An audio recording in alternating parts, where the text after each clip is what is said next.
Ripple just made its stablecoin easier for institutions to use. Ripple Mint lets existing institutional customers mint, redeem, bridge, track, and automate RLUSD through their own systems. That is a real infrastructure upgrade.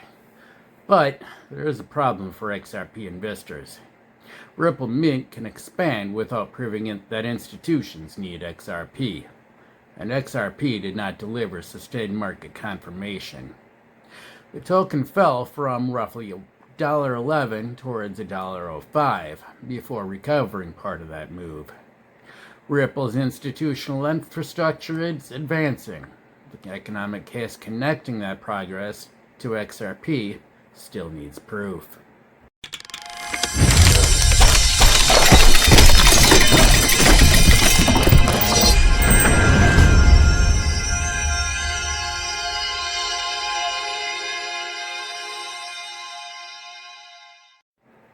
Today is July 30th, 2026. Ripple Mint is live for existing RLUSD customers. It gives exchanges, market makers, fintech companies, and other institutional users a more efficient way to operate with Ripple's stablecoin. But the launch did not disclose new institutional customers, transaction volume, revenue, or XRP usage. That leaves us with one central question. Can Ripple's growing institutional business create measurable demand for XRP? Ripple just made RLUSD easier for institutions to use. XRP still has to prove those institutions need the token.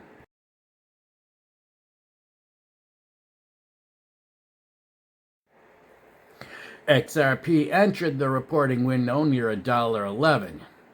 The token had traded above $1.14 earlier on July 13, but it closed the day near that $1.11, and recovered towards $1.11 again on July 26th.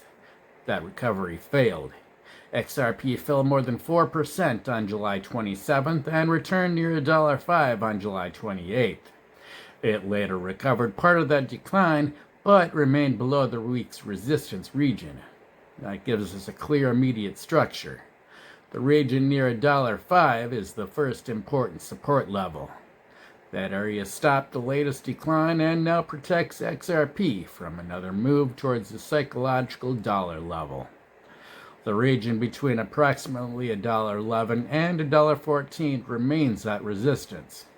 XRP traded through that area early in the week, but failed to establish acceptance above it.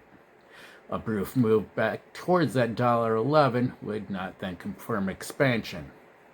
XRP needs to reclaim the entire resistance region, hold above it, and attract stronger volume. That would show stronger market demand returning to XRP. Now, a renewed loss of $1.05 would weaken the current recovery and bring the dollar region back into focus. We cannot prove that XRP fell because of investors rejecting Ripple Mint.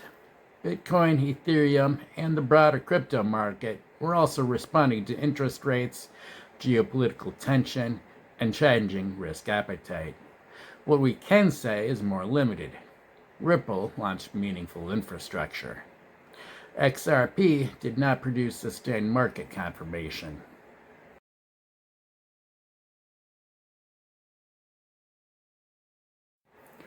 Ripple Mint changes how institutional customers can interact with RLUSD. Before Mint, RLUSD operations were managed through an existing platform. Mint adds programmatic access through APIs and webhook notifications, along with a unified operating interface. Institutional customers can initiate minting and redemption, move RLUSD across supported chains, monitor balances, and follow each transaction from fiat receipt through on-chain settlement and final payout. Consistent reference identifiers let institutions track the fiat and blockchain parts of a transaction as one process. That is valuable infrastructure. But infrastructure capability is not the same as economic activity. Now, Ripple did not disclose how much RLUSD has been minted through the new system, how much has been redeemed, how many institutions are using the APIs, how many new customers Ripple Mint has attracted, how much transaction volume that is processed, how much revenue the platform is generating, or whether XRP has been used inside any of those workflows. Those are the numbers that would allow us to measure the launch rather than simply describe it. Existing RLUSD data also presents a mixed picture. Data assessed by CoinDesk place RLUSD's market value near 1.5 billion, with approximately 877 million on the XRP ledger and about 643 million on Ethereum.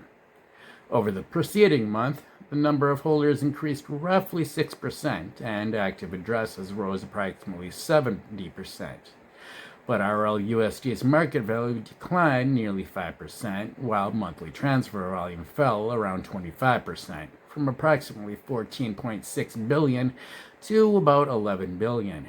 That means RLUSD was reaching more wallets, but less value was moving through the network. Ripple Mint is positioned to reduce some of the operational friction surrounding institutional use. Whether easier access can produce a repeated institutional transaction remains Whether easier access can produce repeated institutional transaction remains unproven. The XRP positioning picture is also incomplete. Regulated XRP investment products provide traditional investors with access to the asset, but we do not have a reliable, complete weekly flow series showing that institutional investors materially increased XRP exposure during this reporting window. We also do not have clean, fresh confirmation from exchange balances, derivatives positioning, or direct institutional XRP usage. So the flow evidence does not currently confirm the infrastructure story. Ripple is expanding the rails. We are still waiting to see more capital traveling through them.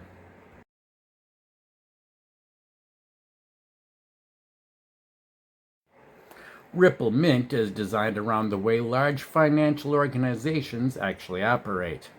Institutions do not want employees manually coordinating every mint, redemption, transfer, and reconciliation. They want their own treasury, payment, compliance, and trading systems to communicate directly with the infrastructure provider. They want automation, they want transaction visibility, they want predictable compliance processes, and they want a clear record connecting fiat movement with on-chain settlement. Ripple Mint gives existing RLUSD customers more of that capability. Ripple also invested in Notabean, while RLUSD was integrated in Notabean's business payment compliance network. Mint is intended to make RLUSD easier to create and manage. The Notabean integration is intended to make it easier for regulated institutions to move RLUSD through compliant payment workflows. Together, those developments strengthen Ripple's institution stablecoin strategy. But we still need to separate three stages of adoption. The first stage is infrastructure. Ripple has clearly built that. The second stage is institutional usage. Ripple has not publicly disclosed enough data to measure it through Mint. The third stage is XRP value capture. That remains the least developed part of the evidence. Ripple says XRP and RLUSD can operate as complementary assets across liquidity, settlement, swaps, collateral, and payment activity. Now, that pathway is plausible.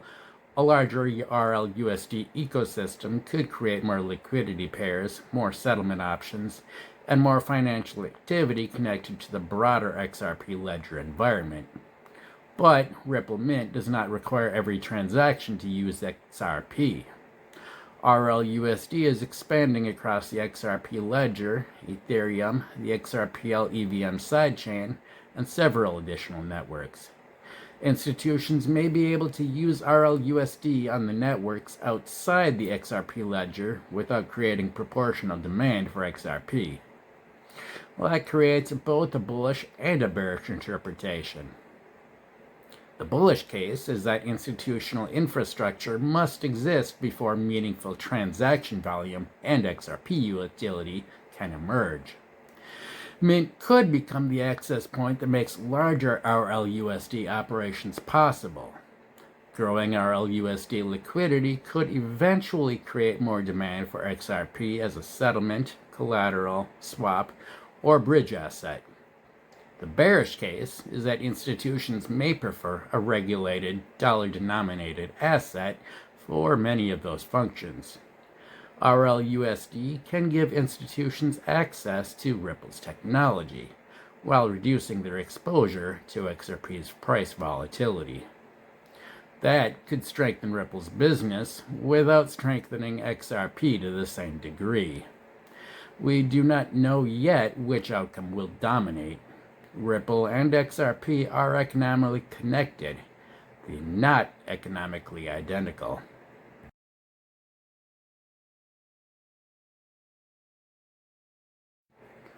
The most important technical feature of Ripple Mint is not the web dashboard. It's the programmatic integration. APIs allow institutions to connect RLUSD directly into internal web systems.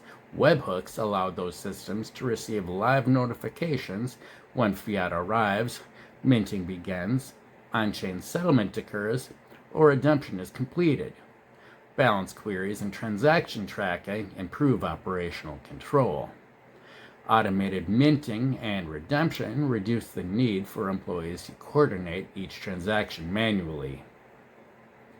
These capabilities make RLUSD more usable as financial infrastructure rather than simply a token held in a wallet. The multi-chain design also expands the number of places where RLUSD can operate. That creates broader access. It also makes XRP value capture less automatic. Activity occurring on the XRP ledger or the XRPL EVM sidechain could strengthen Ripple's argument that RLUSD growth benefits the XRP ecosystem. Activity occurring primarily on networks outside the XRP ledger would make that connection harder to demonstrate. So the important technical measurement is not simply total RLUSD supply. It is where the activity occurs, how often the stablecoin moves, what services are being used, and whether XRP performs a necessary economic function inside those workflows. Regulation remains part of the market's interpretation as well. Immediately before the reporting window, Senator Cynthia Lummis released updated Clarity Act text combining work from the Senate banking agricultural communities.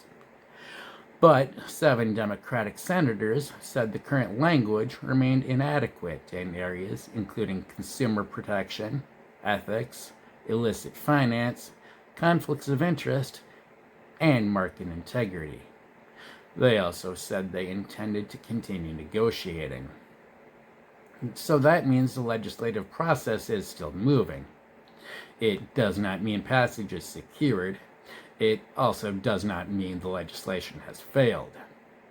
The Clarity Act is a broad digital asset market structure proposal, not an XRP-specific guarantee. But XRP does not depend entirely on one bill. When direct evidence of token utility remains limited, regulatory developments can become more visible to the market than economic usage. Ripple Mint shifts part of the conversation away from legal classification and towards infrastructure. The next step is proving that the infrastructure creates activity the market can measure.